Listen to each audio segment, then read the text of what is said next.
मित्रांनो, तुमचे पुन्हा एकदा दी स्टोरी टेलर या चॅनलवरती स्वागत आहे. आजच्या आपल्या गोष्टीचे नाव आहे त्या प्रवासात कोण होती ती. पण त्याआधी मित्रांनो, जर तुम्ही चॅनलवरती नवीन असाल तर चॅनलला सबस्क्राईब करा व बेलच्या बटनला प्रेस करा. चला तर मग गोष्टीला सुरुवात करूया. मी गावाकडे जायला निघालो. रात्रीचे 9 वाजले होते. मला गावामध्ये पोहोचण्यासाठी अजून जवळपास 2 तास लागणार होते.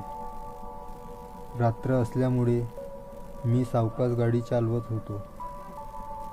त्यामुळे देखील अर्धा 1 तास जास्तीचा लागणार होता. हिवाळ्याचे दिवस असल्यामुळे वातावरणामध्ये गारवा वाढला होता. जशी रात्र होत होती तसतसा गारवा देखील वाढत होता. अचानक माझ्या डोक्यामध्ये एक विचार चमकला. आज अमावस्या आहे आणि सगळ्या भारतामध्ये कोकण हा भूताचा गड म्हणून प्रसिद्ध आहे. भूताबद्दल मी गावामध्ये भरपूर गोष्टी ऐकल्या होत्या, पण प्रत्यक्ष मला कधीही अनुभव आला नाही. अंधार असल्यामुळे आजूबाजूचा परिसर गाडीतून मला स्पष्ट दिसत नव्हता. थंडीमुळे गाडीच्या समोरच्या काचेवर पाणी जमा झाले होते. दर 5 मिनिटांनी मी वायपर चालू करून काच साफ करत होतो. गाडीत मंद आवाजात गाणं लावलं होतं. त्या शांत वातावरणात त्याचा हळूहळू आवाज कानावर पडत होता. मी मोबाईल हातात धरून गुगल मॅप चालू केले आणि पाहिलं अजून किती बाकी आहे हे अंतर.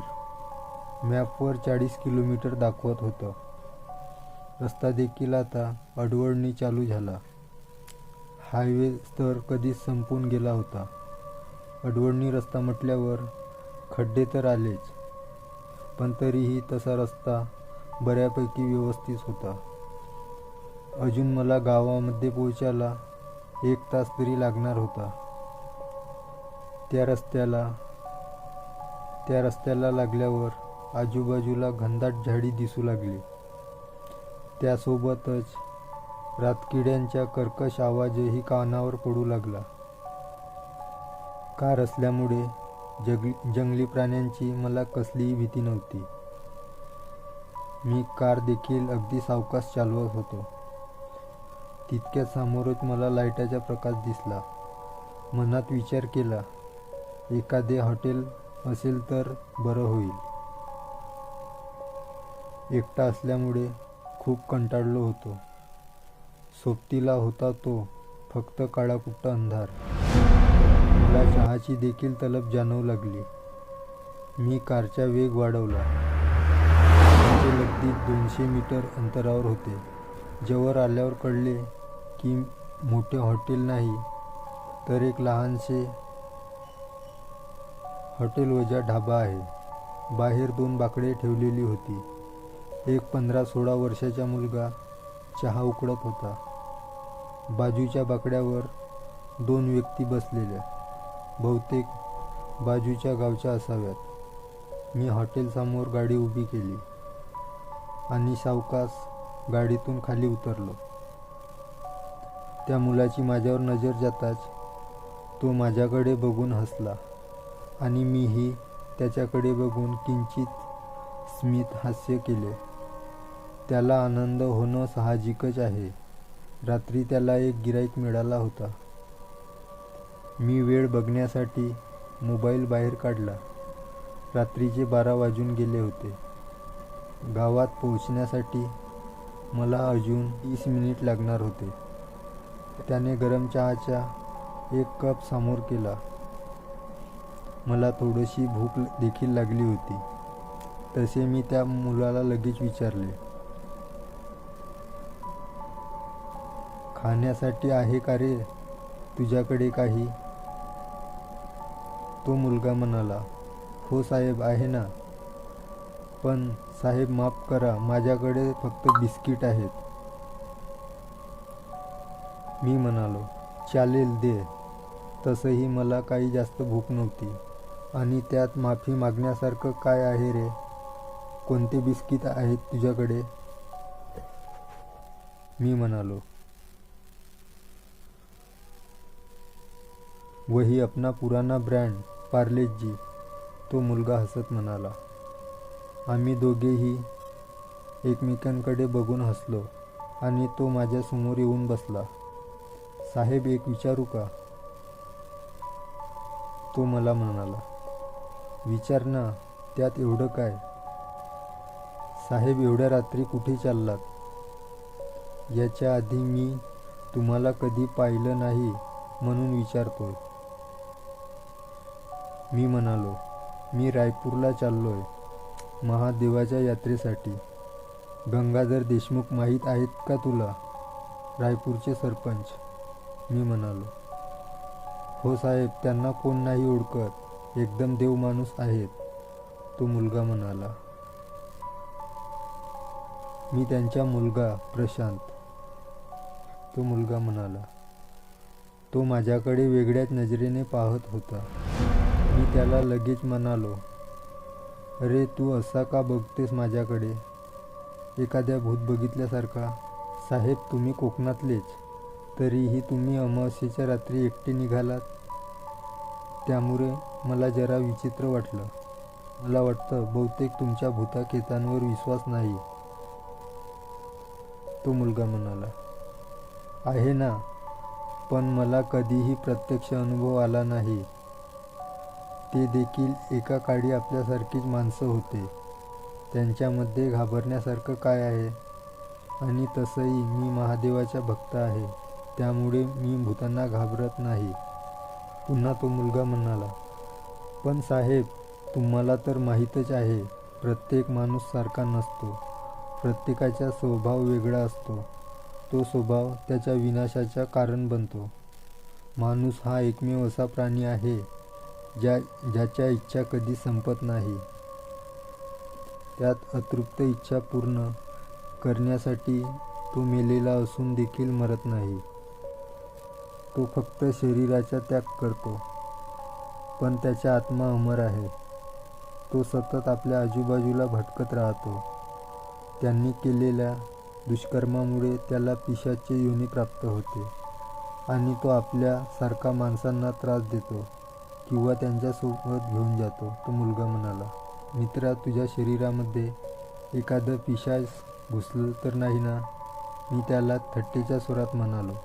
अगदी 70 वर्षांच्या आजोबांसारखं बोलतोस तू. नाही साहेब, हे सगळे माझ्या आजीने मला सांगितले, तो मुलगा म्हणाला. बरं राहू दे, किती पैसे झाले तुझे?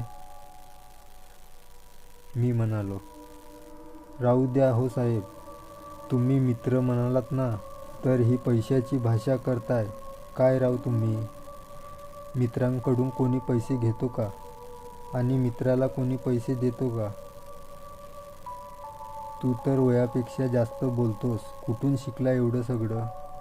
मी म्हणालो. साहेब, वयाच्या 10व्या वर्षापासून मी हॉटेल चालवतोय. तुमच्या आमच्यासारख्यांकडून शिकलो, बाकी कोण शिकवणार? मला त्याच्या बोलण्याचा अगदी कुतूहल वाटत होता. मी पाकिटातून 100ची नोट काढली आणि त्याच्या खिशात कोंबली. नाही म्हणू नकोस, ही तुझ्या मित्रांनी दिली तुला भेट. त्याची इच्छा नसतानाही मी त्याच्या खिशात पैसे टाकले. मी परत एकदा खिशातून मोबाईल काढला आणि मोबाईलमध्ये वेळ पाहिली. रात्रीचे 12:30 वाजून गेले होते. मी आजूबाजूला नजर फिरवली. अंधार खूपच वाढला होता. अंधाराबरोबरच हवेमध्ये अजूनही गारवा वाढला होता. बाकीच्या बाकावर बसणाऱ्या 2 व्यक्ती निघून गेल्या होत्या. बाकी होते फक्त आम्ही दोघेच. मी लगेच कारमध्ये जाऊन बसलो. डावा हात वरती करून त्याला बाईकचा इशारा केला. गाडी सुरू करून गावाच्या दिशेने निघालो. तो मुलगा बोललेला प्रत्येक शब्द माझ्या डोक्यामध्ये घुमत होता. मी कारचा वेग देखील थोडासा वाढवला. कारमध्ये मंद आवाजात गाणी सुरू होती, पण माझे मात्र अजिबात त्याच्यावर लक्ष नव्हते. जसजसा त्याचे शब्द कानामध्ये घुमत होते तसतसा डोक्यावर घामाचा बिंदू जमा होत होता. तेवढ्यात एकाकी माझ्या गाडीसमोर कोणीतरी वाऱ्याच्या दिशेने निघून गेले. माझी पापणी लावण्याच्या आत ते माझ्या समोरून निघून गेले. आता मात्र माझ्या मनामध्ये भीतीने घर केला होता. मी गाडीचा स्पीड अजून वाढवला. काही अंतर पुढे आलो असेल आणि माझ्यासमोरच मला रोडच्या मधोमध कोणीतरी उभं असलेलं दिसलं. मला वाटलं माझी गाडी पाहून ते जे कोणी असेल ते बाजूला जाईल, पण माझा विचार साफ चुकीचा ठरला. माझी कार त्या दिशेला येताना पाहून ते जागचे हलले नाही. तरीही मी कार चालवत राहिलो. अगदी समोर येऊन जोरात कचकन ब्रेक मारला. तो आवाज जसा थांबला तशी पुन्हा एकदा जीवघेणी शांतता पसरली. समोर एक माझ्याच वयाची मुलगी उभी होती. एवढ्या रात्री ही मुलगी इथे काय करत असेल असा प्रश्न माझ्या मनात डोकावून गेला, पण याचे उत्तर मला तिच्याकडूनच मिळणार होते. मी लगेच तिला प्रश्न विचारला, आपण कोण आहात? मी आपली काही मदत करू शकतो का? तिने काहीच उत्तर दिले नाही. फक्त माझ्या कार समोर उभी होती आणि माझ्याकडे पाहत होती. चेहऱ्यावर कसलाही हावभाव नव्हता. मला गाडीतून खाली उतरून तिच्यापाशी जावे वाटत होते, पण माझ्या मनाची दुसरी बाजू मला नकार देत होती. ती मुलगी दिसायला देखील अगदी सुंदर होती. आता तिच्याबद्दल शंका येऊ लागली. बराच वेळ वाट पाहिली, भरपूर प्रश्न विचारले, पण काहीच प्रतिसाद आला नाही. हा बहुतेक भलताच प्रकार आहे असं आता वाटू लागलं. म्हणून मी डोळे बंद करून देवाची प्रार्थना करू लागलो. काही वेळानंतर डोळे उघडले तेव्हा माझ्यासमोर फक्त निर्मनुष्य रस्ता दिसत होता आणि त्यावर दूरवर जाणारी माझी कारची हेडलाईट. समोर रस्त्याच्या कडेला पाहिलं तर ती मुलगी कुठेच दिसत नव्हती. आता तर माझे संपूर्ण शरीर थरथर कापू लागलं. ती नक्की तिथे उभी होती की मला भास झाला असती तर इतक्यात नजरेआड कशी झाली. तिने घसा कोरडा पडला. मी घाबरून माझ्या बाजूला दरवाजाची काच वर करून बंद केली. समोर ठेवलेली पाण्याची बॉटल घेऊन 2 घोट घटाघटा पाणी प्यायलो. आता कुठे मला थोडं बरं वाटलं. तितक्यात खाडकन आवाज आला. गाडीच्या टपावर कोणीतरी आले होते. मी तशीच थरथरत्या हाताने गाडी सुरू करण्याचा प्रयत्न करू लागलो, पण गाडी काही केल्या सुरू होत नव्हती. पण मी बराच वेळ प्रयत्न केला आणि एका क्षणी अचानक गाडी सुरू झाली. मी तसाच सुसाट वेगाने गावाच्या दिशेने निघालो. माझ्या गाडीच्या टपावर जोरजोरात उड्या मारण्याचा आवाज येत होता. मी त्याकडे दुर्लक्ष करून गाडी चालवत होतो. गाडी अगदी आमच्या गावाच्या वेशीजवळ आली आणि वर जे काही होतं त्याने जोरात बोनेटवर उडी घेतली. तीच मुलगी होती, पण तिचे रूप पालटले होते. माझी तर बोबडीच वळली. अगदी घाणेरडा आणि विचित्र अवतार होता तिच्या अंगावरील कपडे सगळे फाटलेले, हाताची नखे वाढलेली, कपाळाला चीर पडलेली. त्या चिरेमधून होणारा काळसर रक्ताचा रक्तस्राव आणि सगळ्यात भयानक म्हणजे तिच्या केसांमधून दिसणारे तिचे लाल भडक डोळे.